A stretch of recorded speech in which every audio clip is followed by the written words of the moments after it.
Hi, if you haven't met me before, my name's Jack Black. We're about to do our 4-day goal setting process. If you've been with me before at anything, you've got amazingly powerful tools and techniques that will absolutely ensure that you manifest what comes out of these 4 days. If you're totally new, then of course there's tons of support for that, and I will mention that as we go. So don't worry about that if you're a beginner. In fact, anybody watching this now, why don't you just stop it and get some family or friends or someone else who you know would be interested. Get in touch with them. Tell them you're doing this. It's over at least 4 days. They can catch up themselves. Imagine doing it together, maybe in the same room, but if not, if separated and somewhere distant, at least you could maybe get on a Skype call or a phone call or WhatsApp, whatever it is, and just share the process as it unfolds.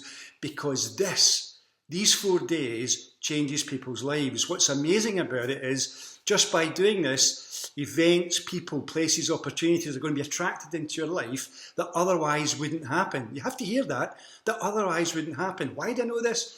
Because I've been doing this for nearly 30 years with audiences and many times on this medium of YouTube. Now, and what happens is we attract opportunities, we attract coincidences and metaphors and synchronicity occurs. It's just amazing. And even just this morning, as I get up knowing I was going to do this first video, at least today, maybe all 4 of them today, that what happened was I became aware of an explorer who'd apparently just traversed the whole of Antarctica on his own, totally unaided. And it immediately took me back to Sir Ranulph Fiennes. Now, I'm not name dropping here because what we used to do was we did this, which is now a 4-day process. I used to do this over 4 hours in a half-day workshop. And one year I did it in Glasgow and London, and Sir Ranulph was our guest. And what we did was we let him open it up. He shared with us his stories, his slides, and then he allowed me to get up, and I obviously took people through the process. It was just awesome to have someone of that stature to be a guest. So the coincidence this morning of traversing Antarctica, there he was sharing with us at that goal setting workshop all those years ago how he traversed the Arctic. And one of the most poignant moments, and one of the reasons why I so wanted him to do it, because I'd heard them at a conference I was speaking at do the same thing. There is a moment in his presentation back then when he lets you see a photograph of all his equipment on a sledge, if you like, and all his resources, his support, his food, his spare clothing, all of that sitting there, and you see it, and he talks about how important it is to him. We've already let us see slides of his fingers and his feet, all kind of really bothered by the cold, the frostbite type scenario. It's really, really, it was really amazing what that man put up with. But then there's a moment when he explains, well, this is all my support gear, and then the next slide, there it is, drifting out across the ice floe. That part of what he was, the ice pack, as it were, that he was actually camped on, suddenly broke away, and he was separated from it. And you get this realization that in that moment, this is what he shared with all of us, he had to dig deep. He had to really go within himself to continue on his way without all of that support and all those resources. And you know what? He did it. And all I'm asking you to do here is not cross the Arctic or the Antarctic on your own, but in fact to take absolute ownership of this coming year in your life by choosing to go through, to use a term, tried and tested process that only works for you to go through an experience that unfolds to you, that uncovers to you the goals that you should set for the year ahead, and more importantly, knowing full well that if you continue to follow the process and the guidance I give you, you will absolutely manifest those goals. Now, I've been doing this for 30 years. As I said already, things are going to happen that otherwise wouldn't, because you've just gone through the process. Because we know that people have turned up time and time again, thousands of them over the years to the courses, who said, I did that goal setting thing with you, and years later, I found my old notes, and there it was. Those things that I just came into my consciousness during the process had manifested. I've got them. And that's going to happen for you too. So let's, before we really get into it, let's just get some things to maybe think. Get yourself a notebook. I love these kind of notebooks, the moleskin ones. They're perfect. You can get a loose leaf one. Get a notebook for this. And if that means actually stopping the video right now and heading off to the shops and getting yourself a fresh notebook, then why don't you? Because it'll still be here when you get back. Maybe it's also the time to get in touch with a friend or someone and get them to get a notebook and then kind of do it together. Of course, you can continue just now with a piece of paper and pencil. So you're going to need pen and paper or pencil and paper at least for this session. And then for the other sessions over the 4 days. So you can obviously do it in the paper just now and then get the notebook later and add it all in there. The notebook would be amazing because if you keep that notebook over the entire year, then you keep the process as it unfolds. You'll just be amazed what's going to happen. But anyway, so the starting point is what we call the wheel of life. It's kind of like taking a moment to reflect on where you are now. And the classic way we've done that through all the MindStore courses over the years was I would get you to draw a big circle, and then on that big circle we would create 12 spokes. So you can draw a line from like 12 o'clock to 6 o'clock, from 3 o'clock to 9 o'clock, and so on. And you end up with those 12 spokes. And what I'm suggesting is 12 critical areas of our lives that allow us to kind of just plot how we experience our lives right now. And out of that process, that simple process, we get a sense of where we should be setting our goals. At least it gives you a kick-off process as you'll see where we're going. So the starting point is to find out where you are now, to reflect on that, and you'll see what we're going to do. So if you can, draw that circle now. If you want to stop the video, fine, draw the circle. And then we'll begin. So assuming you've done the circle, let's start now. So where 12 o'clock is, I want you to consider that from the spoke, from the centre out to 12 o'clock, imagine there are like a grade of 10 marks, or 10, a 1 to 10 score situation. 1's at the centre, 10's on the circumference, 10's absolutely perfect, 1 is the exact opposite. And you're going to give yourself a score for each of these 12 areas, but we'll start at 12 o'clock. And the first area of our lives we're going to look at is what I simply call marriage or partnership. Now, before you get kind of all excited, any of you there that are not in a relationship, that's absolutely fine, because maybe the relationship is with yourself. Or maybe you're searching for or looking for the relationship. And just very briefly on that one, it's amazing how often people ask me about, can I, to use MindStore language, can I program to get a partner? And of course you can. But you've got to be very specific. What's the point of, for example, attracting into your life someone who's a really cool, really keen mountaineer and wants to go off every weekend and climb a mountain or walk through some, valley or pass somewhere and some mountain range, and yet you, for example, are into sub-aqua, two absolute opposites. How are you possibly going to go on and cater for one another? Maybe the whole thing is to attract who you really, really want and maybe get some clarity on that. But you'll see where we're going.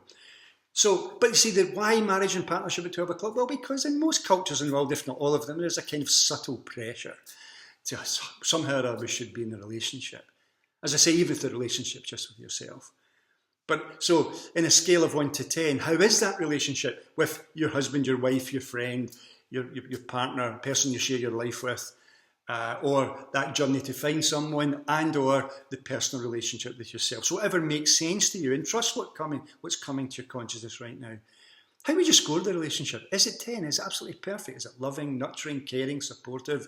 Are you striving to be better, to really push yourself, to find out and express your gifts if it's about yourself? Is it about helping someone else express their gifts, bringing the best out of your husband, your wife, your partner, your friend? So in focusing on this, be honest with yourself, score of 1 to 10, how would you score it? Because clearly, as this process unfolds, then you may return to this to set some goals. You'll see what we're going to do. The process absolutely works, guaranteed to work. You just need to trust me and trust the process as it unfolds. So give yourself a score there. Mark it on your wheel of life. And now at 1 o'clock, so now we're talking about family.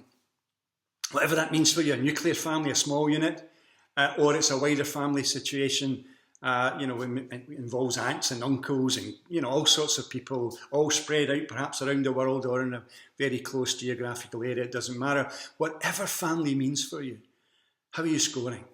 Is it nurturing? Is it caring? Is it loving? Is it wonderful? Is it happy, friendly? Are people behind one another? Do you get behind them to support them and get them through the challenges and share the wonderful stuff that happens in families too? How would you score family? Again, the reason for doing this is to find out the starting point. You may want to return and set some goals in this area. So give yourself a score for your family experience. The whole thing about family, of course, is what do they say? You can choose your friends, but, well, family just shows up. Be honest, though. And now moving round to 2 o'clock, as it were, and that would be your social life, if you like, your friendships. No man or woman is an island, the notion that we have to get on with other human beings. And even if it's just your neighbour you've got to get on with, if you don't have particular friends or close friends or whatever. But whatever it means for your social life, how is that doing? I mean, do you kind of lock yourself up somewhere, get yourself in one of these, a computer, or onto your phone, or your tablet, or whatever you've got, and spend your life there? Or do you actually get out?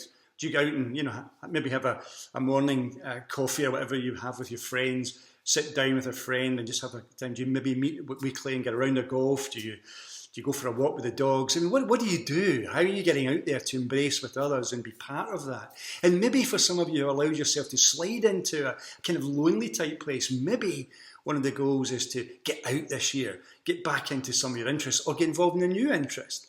We'll come to that stuff later. But how do you perceive this thing?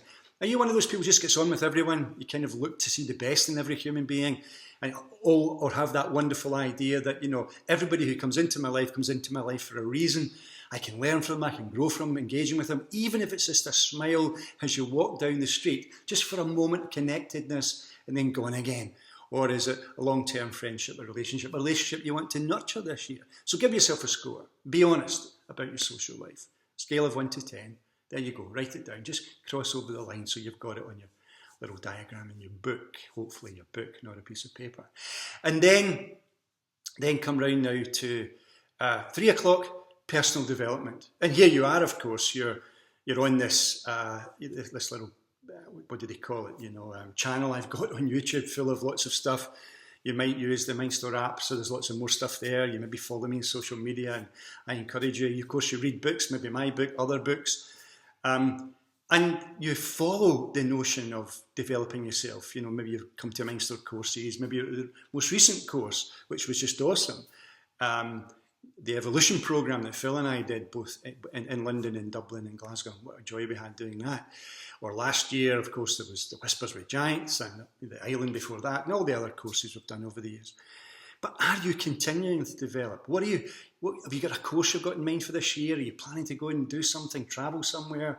What about reading that book you've always kind of put off? Maybe it's in your bookshelf right now. You bought it 10 years ago and it felt like maybe it's the right time to read it now. Trust yourself. Anyway, how do you score with personal development? The continual process of growth and development. Give yourself a score.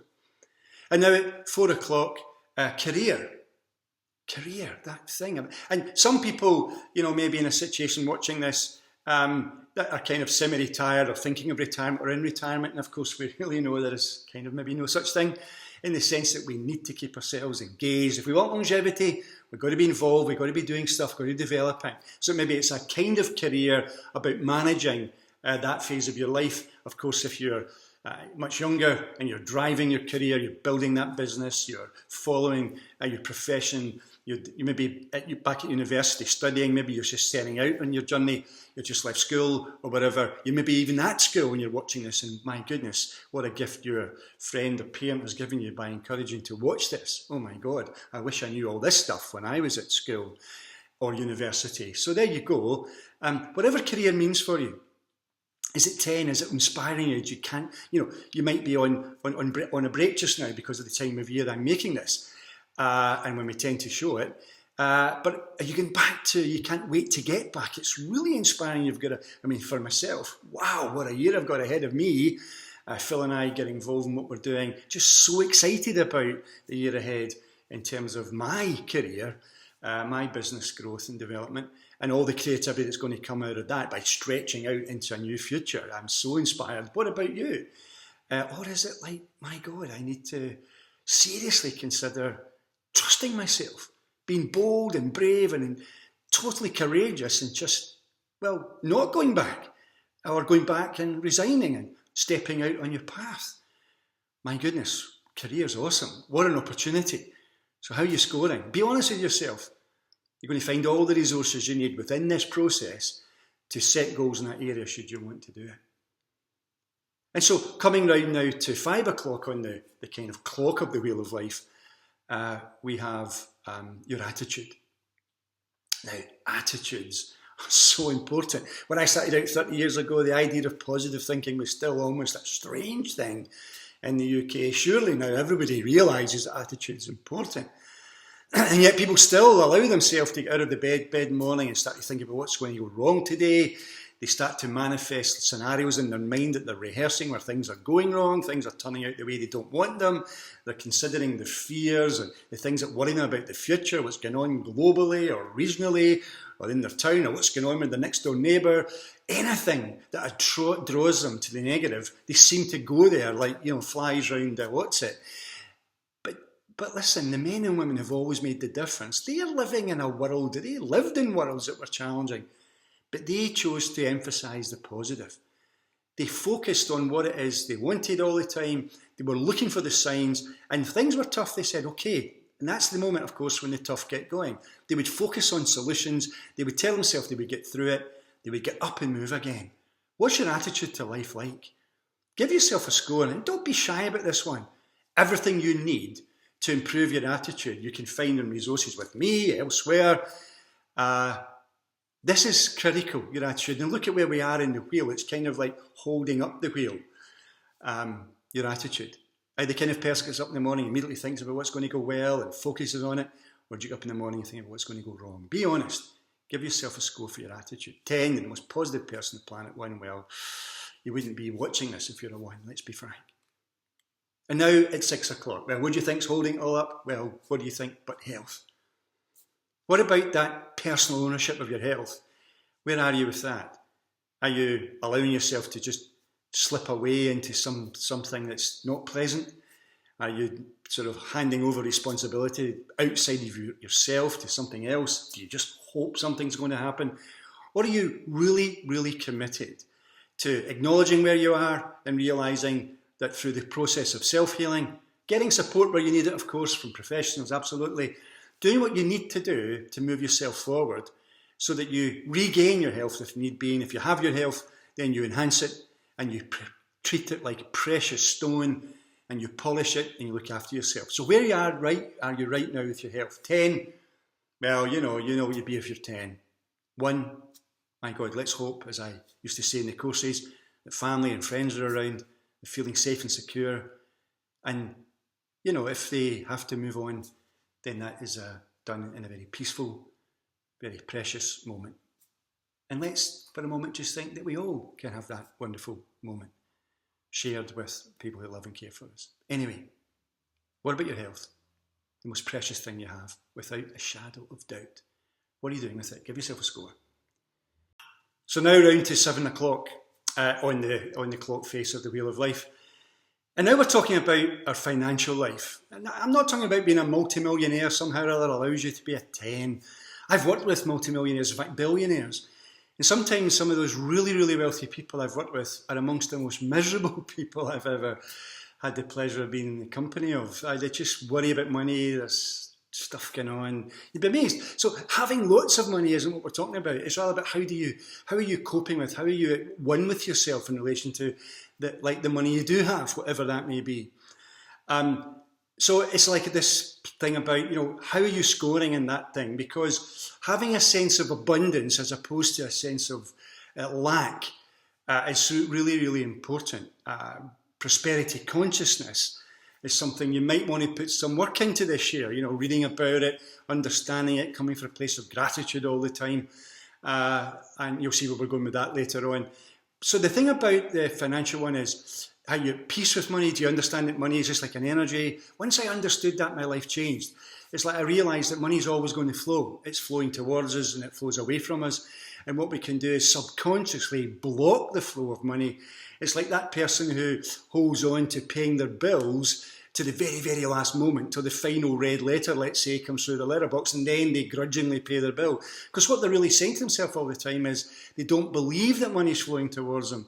Therefore, they're holding on to the money before they pay. And unfortunately, the universe will just say, fine, we'll let you be like that all the time.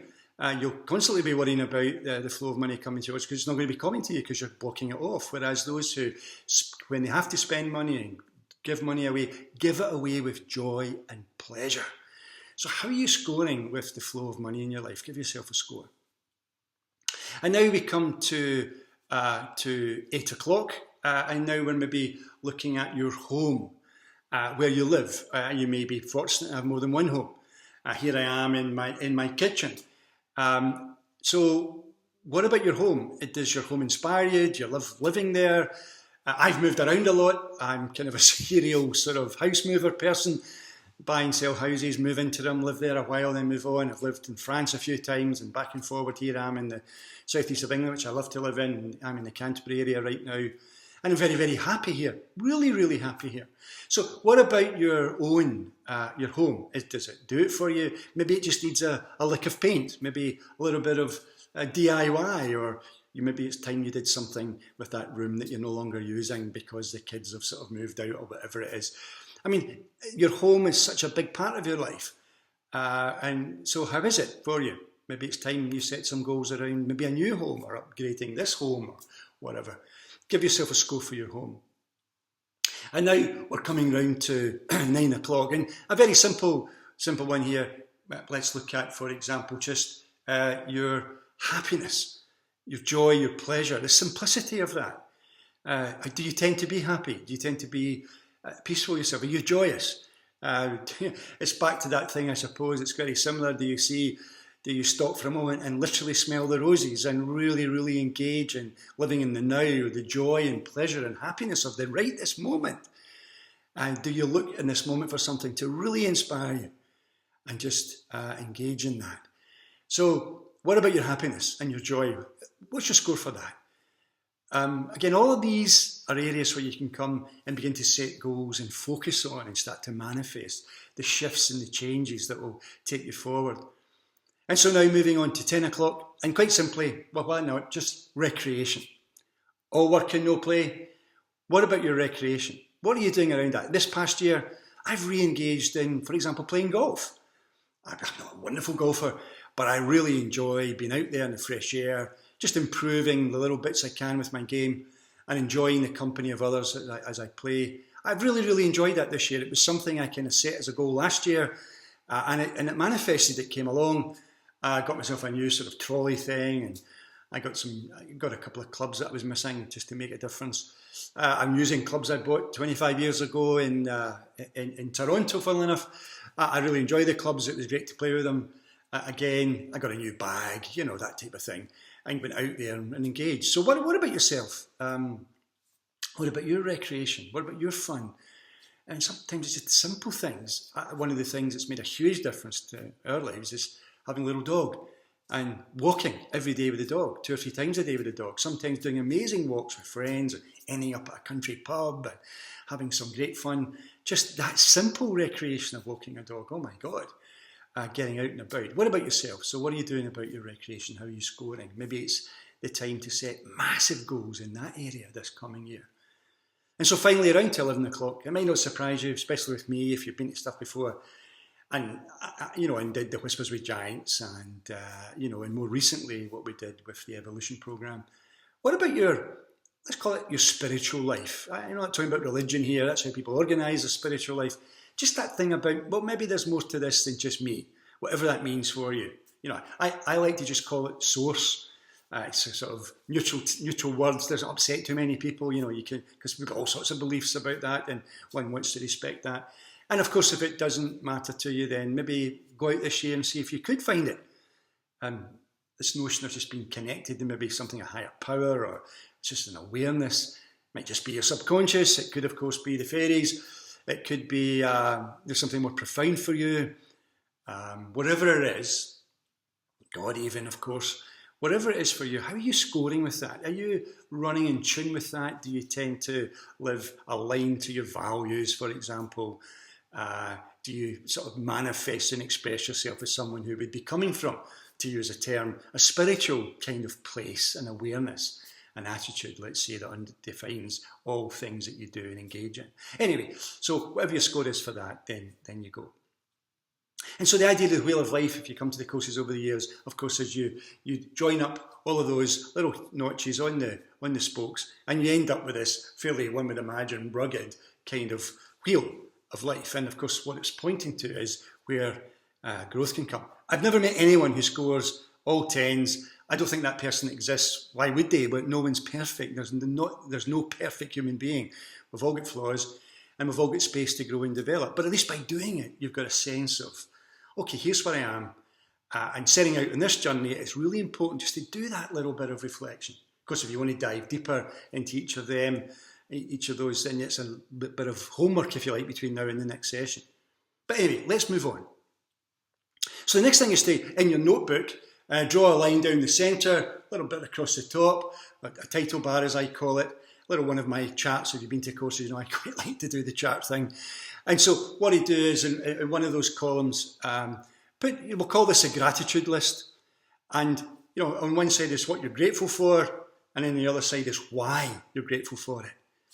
And what I suggest you do is you just dump there as many things as you can, at least 12, force yourself to get 12. But if you can go into 24 or 50, my God, that's wonderful. Just really identify the things that you're grateful for in your life right now, Or maybe you're looking over this past year, stuff that came in. For example, I'm so grateful for some of those amazing days I had playing golf. Again, back to my recreation thing. And definitely grateful for the experiences of sharing with Phil Holmes, the Evolution Programme in Dublin and Glasgow and in London. That was pretty awesome for us, and it was certainly amazing to share that with the wonderful people who showed up. But also all the other wonderful things that happened with me in my career this year, the sort of gigs I did for companies and the sort of coaching I've done, especially the Skype stuff. I've really enjoyed that. And then this whole new world that Phil and I are opening up with our new programme. And this year's going to be huge for us, so I'm quite excited about that. But so the point is, what are you grateful for? But more importantly, once you identify them, why? Why are you grateful for them? And I think you'll find that by doing this bit of this process, you should get yourself in the right place to prepare subconsciously overnight. If you're doing it one day after the other, or maybe you're going to wait another few days before you do the next one, that's fine. But give yourself at least one night just to kind of bask in gratitude, where your life is at the moment. Get some ideas begin to maybe emerge into where you might focus, but let the process work on you. So the idea is you leave this just now, you maybe go for a walk and think about it.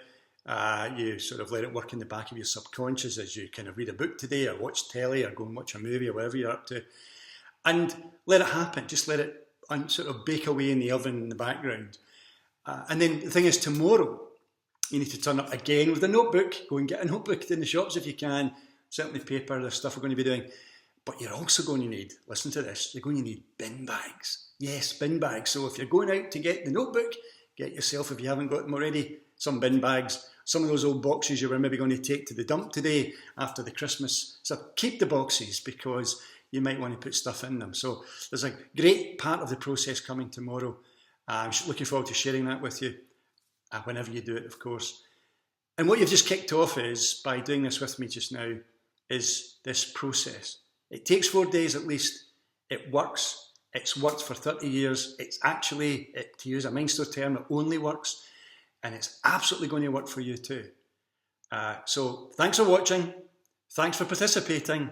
Trust me, there's an amazing process unfolding here and you've already kicked it off.